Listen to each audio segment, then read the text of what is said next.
I want to remind you where we've been in the book of Revelation. You remember that in chapter 1, and by the way, thank you, Dorothy, for that beautiful song during the offertory. Really enjoyed that piano music.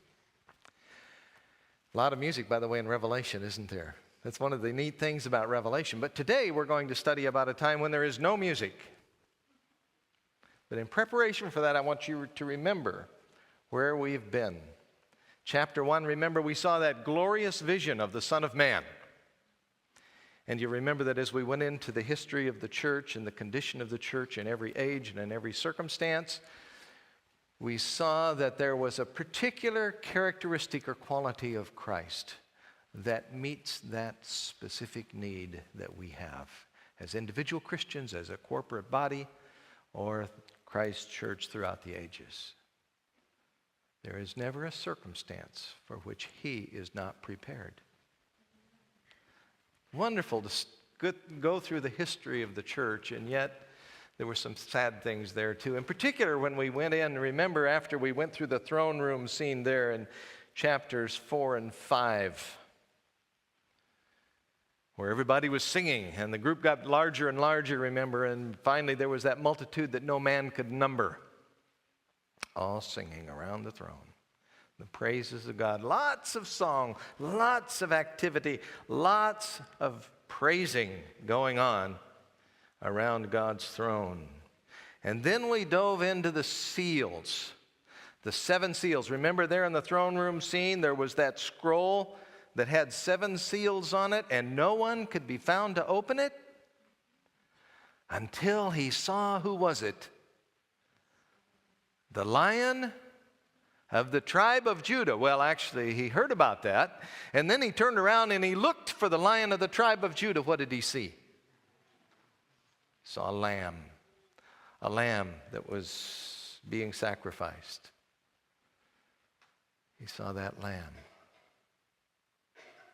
And that lamb, remember, John could quit weeping because that lamb was able to open the 7 sealed scroll. What an exciting thing. That lamb there in that judgment scene, the lion, the lamb, our elder brother, our advocate, our judge, our lawgiver, all the same one. And he's the one who's opening the seals. And he is the one who's in charge of all the judgment.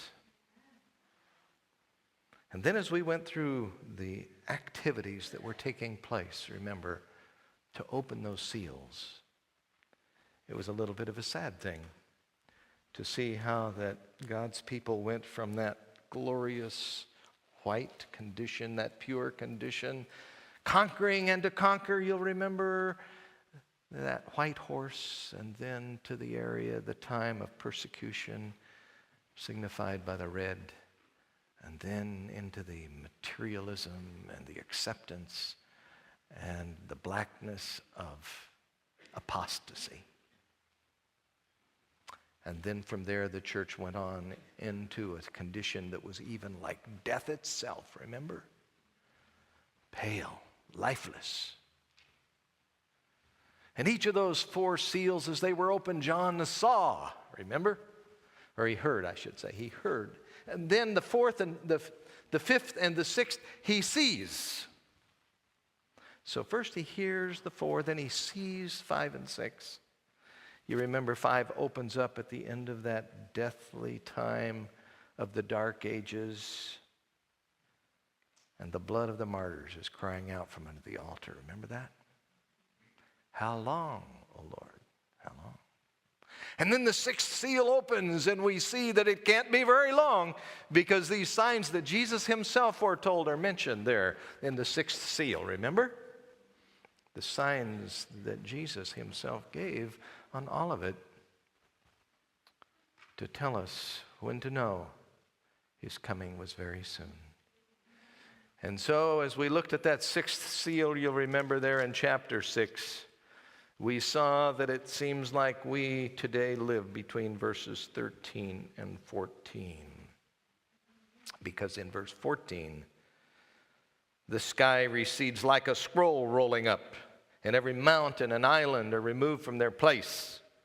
Oh, it's quite a time. And the kings of the earth, and the princes, and the generals, and the rich, and the mighty, and every slave, and every free man hid in the caves and among the rocks of the mountains. And they called to the mountains and the rocks, fall on us and hide us from the face of him who sits on the throne. What a tumultuous time. And chapter 6, the sixth seal, ends with the question, who shall be able to stand? And we're anticipating the seventh seal, but the vision has an interlude to talk about this. Who will be able to stand? And remember, we talked about that. And we see in chapter 7 that description of the 144,000. What a blessed group. But first fruits, remember, of those that innumerable company, the one which no man can number, from every nation and kindred, tongue, and people. And they're all praising God. And you remember they've all washed their robes and made them white in the blood of the Lamb. We saw, I believe, that the names used there about these saved ones, in particular the ones that are the first fruit group to represent all of us, those names, remember, seem to be symbolic of certain temperaments, personalities, life situations. And we found that people of every stripe can make it into the kingdom of God through the grace of Christ. Even an immoral guy like Reuben. And you can read the story for yourself, what happened there within the family.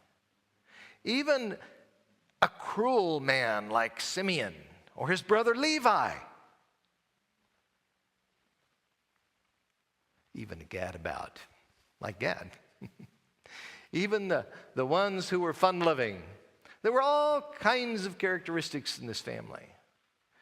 And we see that God has representatives from everyone. And so there's hope for you and me. And so we left with lots of singing and praising God for the wonderful salvation He is accomplishing.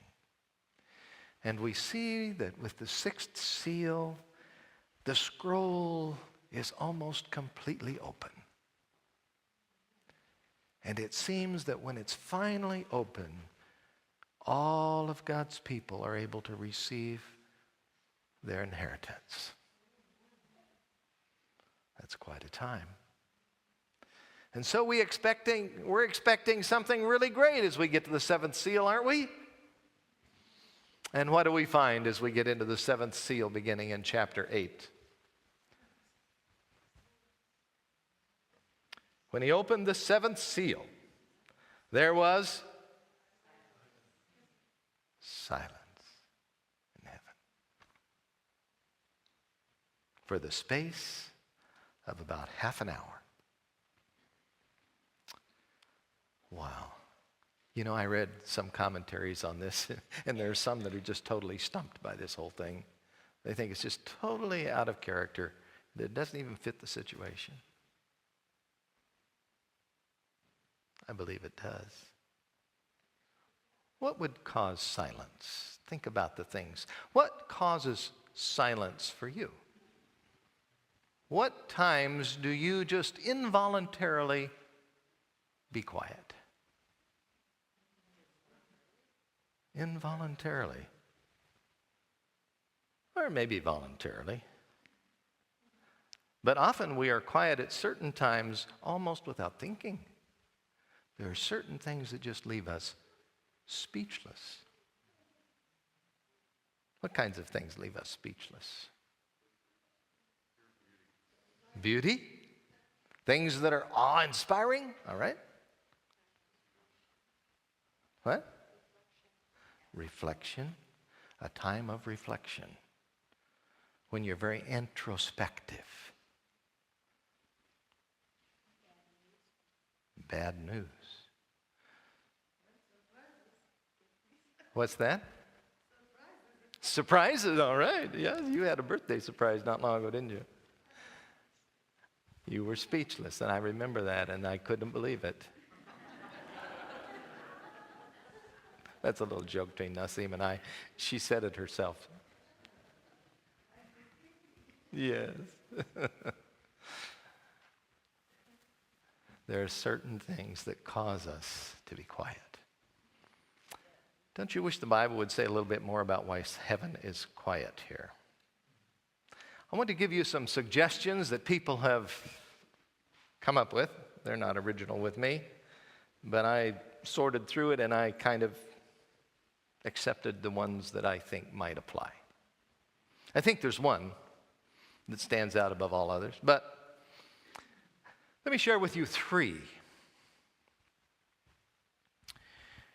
Now, just so you understand, to talk about the context, we talked about the previous context, and remember now, if we were to read ahead a little bit, we immediately get into the trumpets of Revelation. All right? As we read on into chapter 8, we find that there's a scene from the sanctuary regarding the altar of incense and a golden censer that the priest is carrying, and he throws it to the ground, and the trumpets sound. We'll talk about that when we get to the trumpets. But it's a lot of awe-inspiring things and some very scary things. Some see in the fact that there's going to be a scene here with the censer. Do you remember what the censer of the sanctuary represents? What was that? Prayers. Prayers. The censer remember the censer was right before the Ark of the Covenant outside the veil. And the aroma from the censer could go and fill the most holy place as well as the holy place. And it would arise up before God. And as we study the censer, it seems to represent the prayers of the saints of God mixed with the merits of Christ, the perfect character of Jesus, bringing that sweet-smelling aroma from the life of Jesus in us. Do you remember when John the Baptist's father, before he was John the Baptist's father, you remember when we first meet Eliezer, it's in chapter 1 of Luke. And there in verse 10, while he's inside, remember when the angel talked to him to tell him about the birth of his son to come? You remember what Eliezer was doing that day? Did I say Zachariah? Thank you. You know, that's going above and beyond the call of duty for a church secretary. Yeah, thank you. It's easy for me to get things mixed up. When Zacharias and his wife Elizabeth, of course, were expecting, it was a big thing, wasn't it? Because they were both older. And you remember when he was there, it was his turn to do what? What was his turn to do? He was offering incense. It was his turn to be in the temple of Jerusalem offering incense. Do you know what verse 10 of chapter 1 of Luke says the people were doing? The people were outside praying. Specifically tells you right there in Luke. And that was the way they did it. During the time of the offering of the incense, they knew it was the time of quiet and prayer. And many then see in this little interlude here of the silence in heaven a preparation for this censer scene, this incense scene later in the chapter. A reference to coming before the throne of God in awe and quiet, in quietness, contemplation.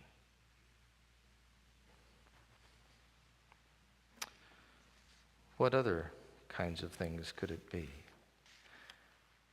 You said something about things that are fearful or horrible or terrible. There are some times when things are so bad that we don't know what to say. There are times when I meet with people who need help, and really, I'm without words. I'm without words. And if we get into what's going to happen here in chapter 8 and look at the trumpets and chapter 9, we begin to see that there are some pretty heavy things that are going to happen in this world. Some very fearful things. In fact, some people have a hard time putting 8 and 9 in history, and they put it futuristic because it's so similar. The trumpets are so similar to the plagues, the 7 last plagues, that they kind of put the two together at the very end of time. I think they're wrong in that, and we'll talk about why. But we are preparing to look at some of the judgments of God. The things that happen on this earth, I believe, as an actual result of the sin in the earth. And there are some that see this silence as kind of, wow, this is going to happen, these things, all this atrocious stuff. And when we find out about the things in our world, sometimes we feel that way, don't we? But there is another one. You remember when Jesus was here and he spoke to his disciples and he was talking about things that were going to be happening. You remember in chapter 24 of Matthew, he talked about the signs of his coming. And then he told a parable in chapter 25, a couple of parables. And one of the things that he tells us in Matthew 25, that when the Son of Man comes, who comes with him? He says, all his holy angels come with him. Now, tell me, if the Father, the Son, and the Spirit, along with all the holy angels, come to this earth, what will be happening in heaven? Silence. There will be no one there. It will be empty. You know what this tells me? This tells me that the salvation of God's people and the resolution of the sin problem in this earth is of utmost importance to God and all the universe. I don't believe there'll be silence on this earth during the time there's silence in heaven. I think there will be a lot of noise. I think there'll be a great trumpet sound. I think there will be a loud voice of an archangel.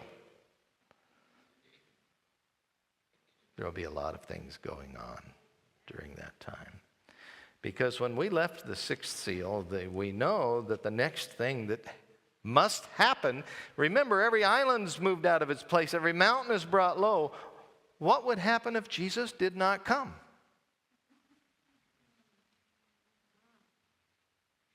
It necessitates his coming, doesn't it? And so the seventh seal, I believe, is the time of his coming. Yes, it's a time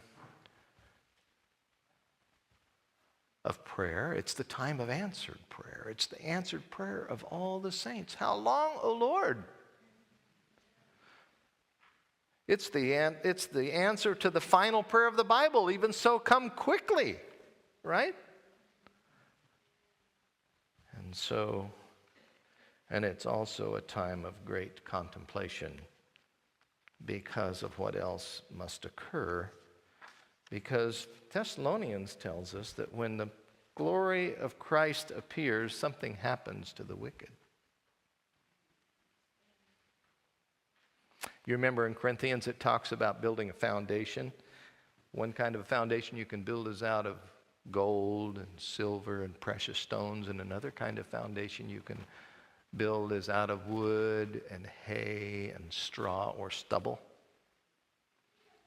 Now, when Christ comes in his glory, the kind of foundation we have will determine our destiny. And the glory of Christ will be a wonderful, wonderful thing to those who have the right foundation in their life. By the way, the foundation in their life has to do with the grace of Christ. You go read that. Paul will tell you all about that.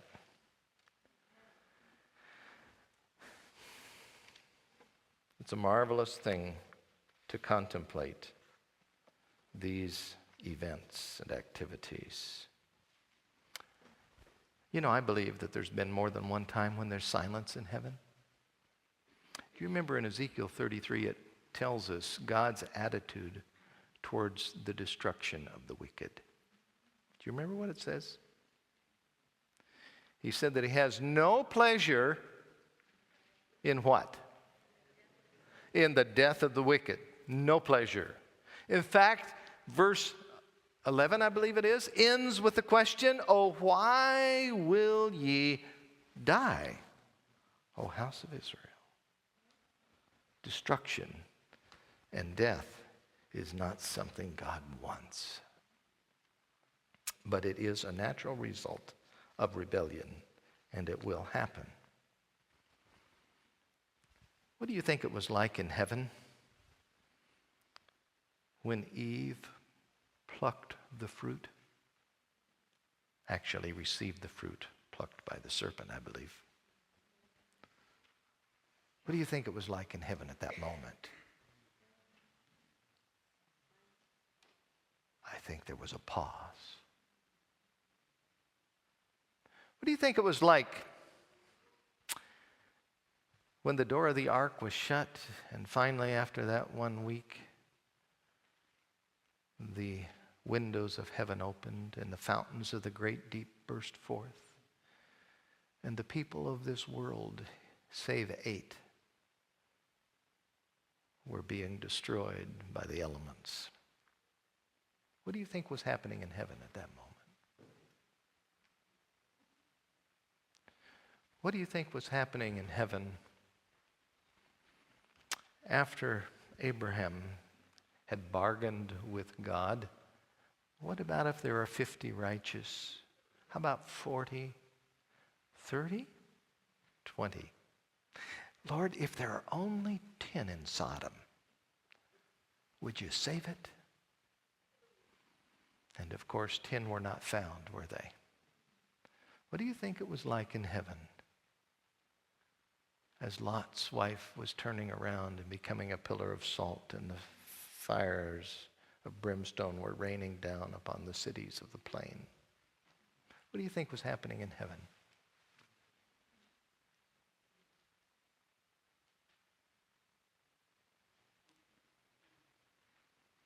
What do you think was happening in heaven when Abraham was up on top of the mountain and he had a knife raised and his arm was on its way down?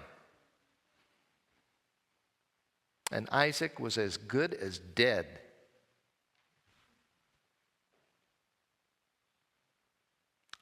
Angels were looking to see what's happening here.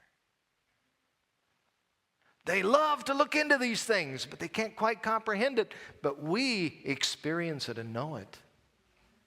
And so they're hushed as they watch these events unfold upon this world. What about Gethsemane? As Christ was there, sweating drops of blood in such agony, having the very life smothered out of him from the load he was bearing. What do you think was happening in heaven? Or how about the next afternoon as he hung there on the cross and the very elements burst forth and there was an earthquake and darkness and Christ called out, "It is finished." Do you think the angels were jabbering away when Christ spoke those words?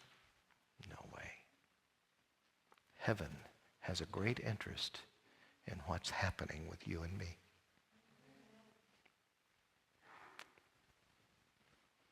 And I believe they can hardly wait to sing praises to God for our salvation. Angels beheld the Savior's agony. They saw their Lord enclosed by legions of satanic forces. His nature weighed down with a shuddering, mysterious dread. There was silence in heaven. No harp was touched.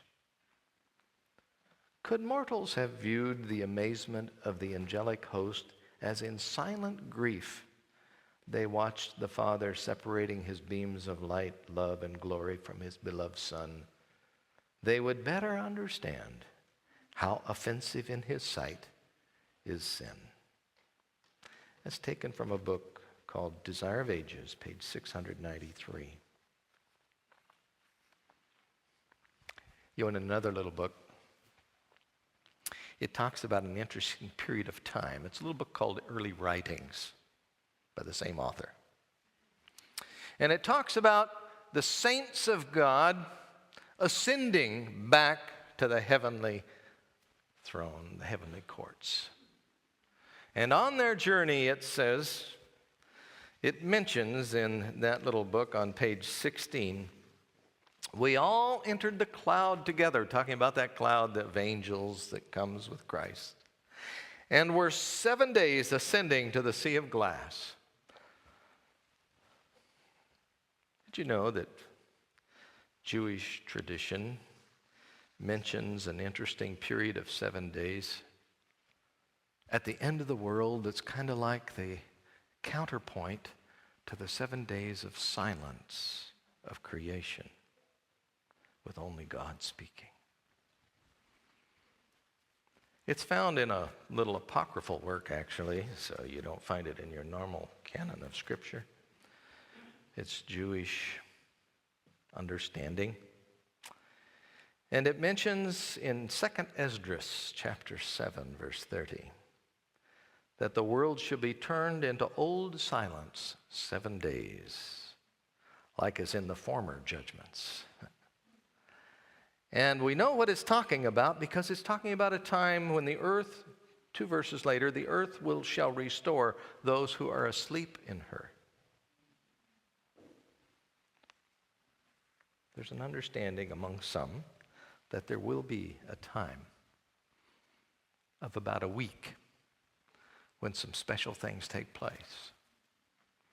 Did you know that if you took that hour, that half hour, I should say, of silence that's mentioned in chapter 8, verse 1, if you were to look at it from the perspective of prophetic time, there's an interesting coincidence there. What's a prophetic year? How many days? The Jewish year, remember? 360 days in the year. So if you were to take then, by the way, when we get on into chapters 8, especially get into chapter 9, we're going to look at 2 very specific time prophecies that I think will amaze you if you've not been exposed to those very well before, about God's recognition of exact timing of events. But anyway, if you were to take 360 and divide it by 24, what do you get? Divide it by 12. A month? What's that? Yeah. That would be 30 years, of course, in prophetic time. Let's go to a day.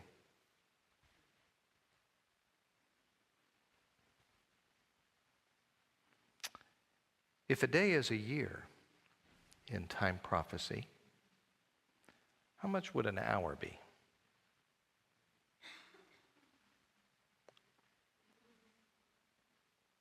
Two weeks. Actually, it'd be 15 days. It'd be half of 30, wouldn't it? All right? Then what would a half hour be? If you wanted to be really specific, it'd be 7 1/2 days. If you wanted to round it off, it would be approximately a week. So I'd just like to mention that to you. We don't know for sure that's what the Lord is talking about here, unless we take some of the statements I've shared with you as authoritative. Then I think we do. So what's happening? Here we have all heaven emptied to come and receive us. And I believe as a result there will be silence in heaven. I think it's going to take a little while. I think it will be a brief period of time compared to history, but he's going to enjoy the event, I believe. I believe the angels are going to enjoy the event.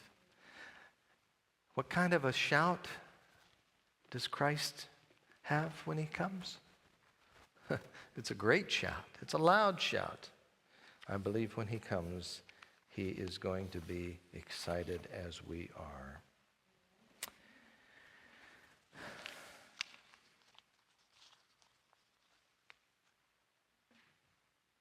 When he comes,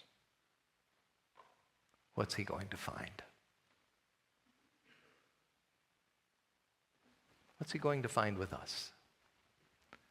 Is he going to find that we have built out of gold and silver? Or is he going to find that we've built out of wood, hay, and stubble? Is he going to find that we have faith in the earth? You know, when he comes, shall he find faith in the earth, the scriptures say? Yes, in you and in me. All heaven will be emptied out to come and receive us into his kingdom. I think that's an exciting thing. Christ and all his holy angels according to Jesus' own words. So there's every reason to believe that there will be silence in heaven for a period of time. At the same time, there's going to be great rejoicing among those who are waiting for him. Here is our God. He will save us. All heaven is anticipating that day. There have been moments of silence before. There's one yet to come that's really important. I think there will be one after that too. I believe one of the great moments of silence in the universe will be when finally the wicked surround the city of God. We'll get to that in chapter 20. And remember, fire comes down from heaven. And I believe that's going to be another moment of silence.